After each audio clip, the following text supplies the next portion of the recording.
akan mempresentasikan tentang resolusi konflik antara pengamal Wahidiyah dan non-pengamal Wahidiyah tentang penggunaan masjid di Desa Kasreman, Kecamatan Kandangan, Kabupaten Kediri. Nah, mulai pertama-tama kita akan memperkenalkan diri. Yang pertama dari saya sendiri. Perkenalkan, nama saya Widya Eka Pratama, NIM 933100518. Selanjutnya perkenalan Widya. Perkenalkan, nama saya Masih Ratu Widya, NIM saya 933101418. Selanjutnya teman saya. Perkenalkan, nama saya Eka Yuni Purwati, NIM saya 933101718. Perkenalkan, nama saya Francisca Anggraini dengan NIM 933103218. Perkenalkan, nama saya Priyanti Waskito Mukti, NIM 933102618. Nama saya Rahmawati Eka Melesari, NIM 933101518. Selanjutnya adalah penjelasan dari artikel kami yang dimulai oleh Siska. Secara umum, konflik merupakan suatu peristiwa atau fenomena sosial di kalangan masyarakat. Pertentangan atau pertikaian baik antar individu dengan individu lain, kelompok dengan kelompok lain maupun kelompok dengan pemerintah. Konflik dilatar belakangi oleh perbedaan ciri-ciri yang dibawa individu dalam suatu interaksi. Perbedaan-perbedaan tersebut diantaranya menyangkut ciri fisik, pengetahuan, adat istiadat, keyakinan, dan lain sebagainya. Pada penulisan kami ini mengenai konflik yang sedang terjadi antara beberapa golongan yang menyangkut pengklaiman terhadap tempat ibadah, yaitu mengenai penggunaan masjid di Desa Kasreman. Dan pembahasan berikutnya akan disampaikan oleh teman saya. Organization Behavior menjelaskan bahwa terdapat dalam banyak definisi konflik, meskipun banyak makna yang diperoleh dari beberapa definisi. Jadi, menurut dari Gibson ini juga berhubungan selain dari menciptakan kerjasama, hubungan selain saling tergantung dan dapat pula melahirkan konflik. Tentang teologi di dalam Islam, ini pendapat dari Ahmad Fuad al-Ahwani menyebutkan bahwa ilmu kalam atau teologi Islam itu adalah ilmu yang berbuat akidah-akidah agama Islam dengan menggunakan berbagai argumen rasional. Penyelesaian konflik. Nah, pendapat dari menurut Stephen dalam Handoko 2001.48 terdapat 5 langkah meraih kedamaian dalam konflik. Apapun sumber dari 5 langkah itu bersifat mengatasi kesulitan, yaitu pengenalan. Selain pengenalan itu ada diagnosis, menyepakati suatu solusi, pelaksanaan, evaluasi atau penyelesaian. Sementara itu, Mangkunegara itu mengatakan para manajer karyawan itu memiliki berbagai strategi, yaitu strateginya antara lain menghindari dari konflik yang dilakukan dalam suatu masalah yang memicu konflik yang tidak terlalu penting. Jika diperoleh dengan konversinya tidak seimbang, maka tidak terlalu penting dalam jika potensi ini mengakibatkan timbul yang lebih besar.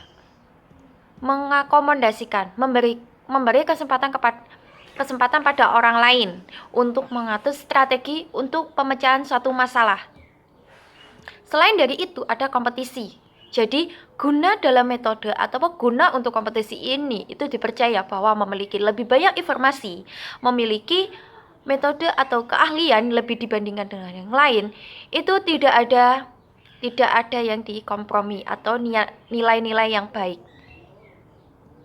Untuk dalam kompetisi ini juga berfungsi sebagai metode untuk memberi metode yang ulasannya untuk alasan-alasan demi keamanan.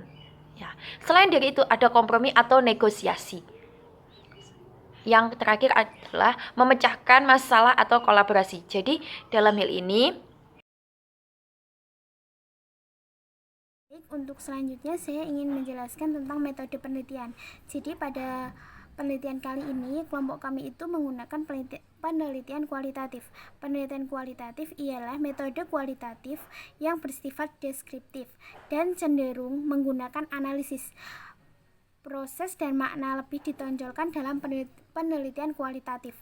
Landasan teori ini dimanfaatkan sebagai pemandu agar fokus penelitian sesuai dengan fakta di lapangan. Lokasi penelitian kali ini itu di Desa Kasreman, Kecamatan Kandangan, Kabupaten Kediri. Penelitian ini dilakukan mulai tanggal 18 Maret 2021 sampai tanggal 24 Maret 2021. Subjek pada penelitian ini adalah pengamal Wahidiyah. Prosedur dalam penelitian ini terdiri dari 4 tahap. Yang pertama, tahap perencanaan. Langkah-langkah yang harus ditempuh dalam perencanaan ini yaitu ada 3. Yang pertama, menetapkan tempat tujuan wawancara. Yang kedua, membuat dan menyiapkan pertanyaan. Yang ketiga, menyusun hasil wawancara. Dan yang selanjutnya atau tahap pelaksanaan atau tahap kedua. Tahap kedua ini memiliki 3 langkah-langkah yang dilaksanakan dalam penelitian ini. Yang pertama, pewawancara itu mendatangi rumah para narasumber. Yang kedua, narasumber menerima untuk diwawancarai. Dan yang ketiga, pewawancara menerima informasi terkait pengamal Wahidiyah. Yang ketiga, atau tahap pengamal atau observasi. Observasi adalah mengamati hasil dari penelitian. Jadi tahap ini tuh lebih cenderung untuk mengamati hasil dari penelitian. Yang keempat, tahap refleksi atau tindakan. Tahap ini itu bertujuan untuk melihat kelebihan dan kekurangan dari hasil penelitian. Jadi kelebihan dari kekurangan hasil penelitian saat ini itu dapat dilihat di tahap refleksi atau tindakan.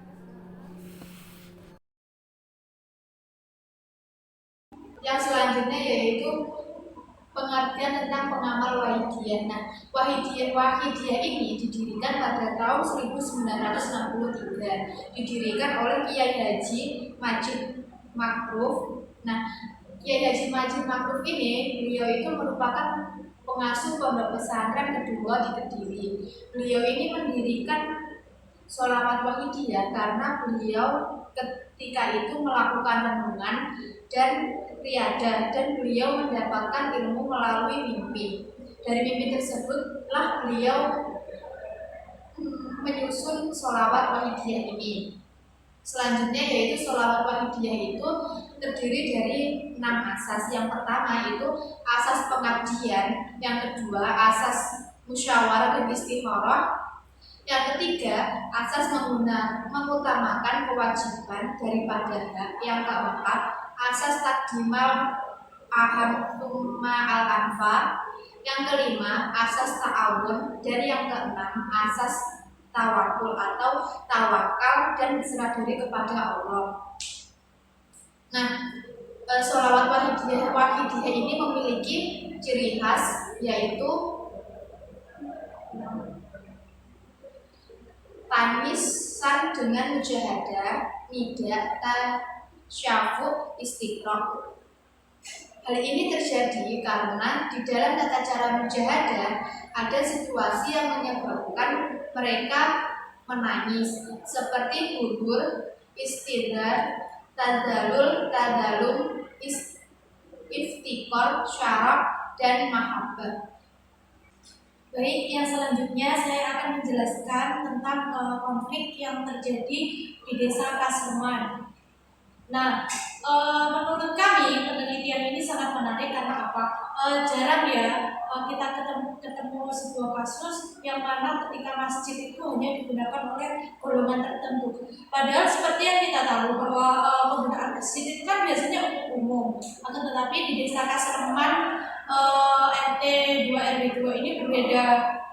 Mereka di sana itu terdapat pengklaiman atas penggunaan masjid oleh pengamal Wahidiyah saja, dan sedangkan mereka yang bukan pengamal Wahidiyah atau non non pengamal Wahidiyah ini hanya menggunakan musola-musola kecil di desa tersebut. Kurang lebih ada 4 atau 5 musola di sana. Itu yang digunakan untuk non pengamal Wahidiyah saja.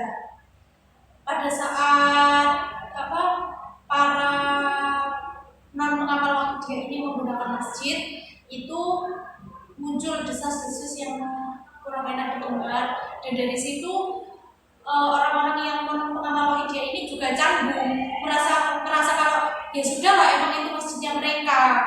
Jadi mereka tidak lagi menggunakan masjid itu secara bersama-sama. Kurang lebih seperti itu. Nah, untuk konfliknya sendiri kan saya rasa ini adalah konflik damai, yang artinya konflik ini memang tanpa kekerasan, akan tetapi jika tidak segera diatasi atau tidak ada